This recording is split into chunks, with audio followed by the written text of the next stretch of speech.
우린 사사기를 보면서 사사기가 오늘 살아가는 우리에게 무엇을 말해주고 있는가 다시 질문하게 됩니다. 백성들이 실패하는 그 실패 현장을 보게 하는가? 그 실패 현장 속에서 위대한 영웅과 같은 사사가 나타나서 구원하는 그 이야기를 듣게 하는가? 여러분은 어떻게 생각하십니까? 오늘 본문을 보면 4장도 역시 이스라엘의 실패 이야기로 시작하고 있습니다.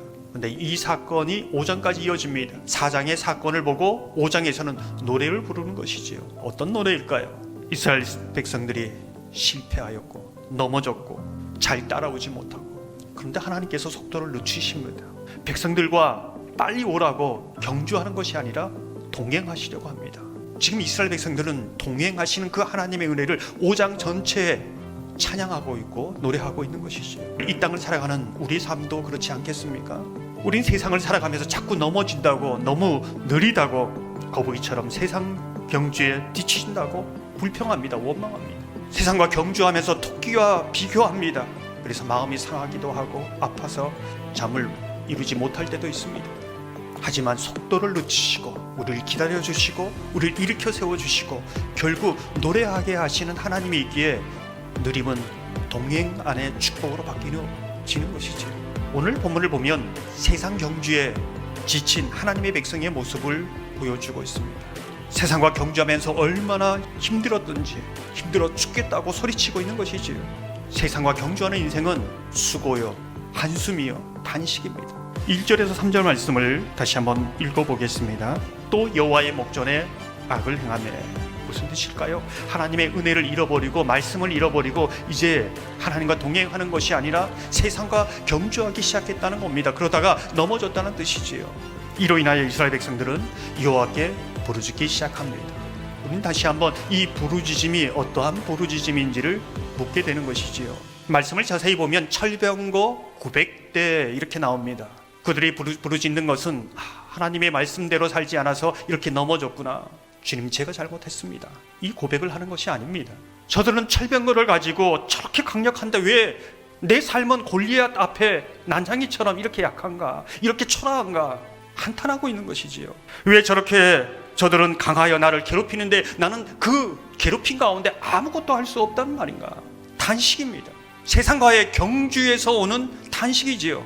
하나님과의 동행에서 오는 고민과 근심이 아닙니다. 하나님께서는 하나님의 백성들에게 세상과 경주하라고 말씀하시는 것이 아니라 하나님과 동행하라고 말씀하고 계십니다. 그것이 세상과 이기는 방법이요, 믿음의 경주를 끝까지 달려갈 수 있는 비결이라고 말씀하고 있습니다. 근데 이 이스라엘 자손이 부르짖었다, 이 한마디에 굉장한 강력한 메시지를 우리에게 던지고 있다고 할 수 있습니다. 그것이 무엇일까요? 20년 기간의 고난, 그 침묵, 그 모든 것을 깨뜨리는 시점, 전환점, 그것이 이 한마디에 묻어있기 때문에 그렇습니다. 20년 동안 이스라엘 백성들이 어떻게 살았을까요? 심히 학대를 받으면서 몸부림쳤겠지요. 어떻게든지 그 고난을 헤쳐나가려고 했겠지요. 가진 고생을 하지 않았겠습니까? 아무 소용없었습니다. 아무 일도 일어나지 않는 것이지요. 근데 오늘 부르짖기 시작했을 때에 모든 상황들은 바뀌어집니다. 기도하려고 정말 하나님 앞에 회개하려고 나온 것이 아니라 자신의 삶이 너무 억울하고 한탄스러워서 하나님 앞에 나와 하소연한 건데, 엎드렸는데 그때부터 인생이 바뀌어지기 시작합니다. 거기서부터 하나님의 긍휼이 나타납니다. 거기서부터 기적이 나타납니다. 거기서부터 하나님이 그들 향해 일어서는 것이지요. 힘들어 죽겠다고 하나님 좀 어떻게든 해보시라고 믿음이 있는 것도 아니고 믿음이 없는 것도 아닌 그 부르짖음도 하나님이 들으시고 불쌍히 여기시는 것이지요. 우리가 오늘 본문을 보면서 좀 이상하게 생각되는 부분이 있습니다. 에훗이 있을 때에 80년 동안 평온했다 이렇게 말하고 있습니다. 근데 성경은 역설적으로 우리에게 질문을 던집니다. 평온이 무엇이냐? 평온할 때가 정말 평온할 때가 아니라는 겁니다. 어쩌면 평온할 때가 위험할 때라는 것이지요. 정말 평온이 무엇인가? 끊임없이 하나님 앞에 부르짖을 때, 그때가 평온할 때라는 것을 성경이 말씀하고 있는 겁니다. 사랑하는 성도 여러분, 4월 3일부터 고난주간이 시작되고 특별 새벽기도회가 진행됩니다. 20년 동안 진행되어 온 고난이 있었습니까? 학대를 받았습니까? 너무나 아무 일도 일어나지 않아서 힘들었습니까? 오늘 말씀에 기초해서 그냥 나와서 엎드리시기 바랍니다. 부르짖기를 바랍니다. 하나님의 그 크신 국률이 저와 여러분 가운데 부어짐으로 그 고난을 깨뜨리시고 하나님의 역사와 기적을 보게 하는 그런 은혜가 있기를 주님의 이름으로 축원합니다.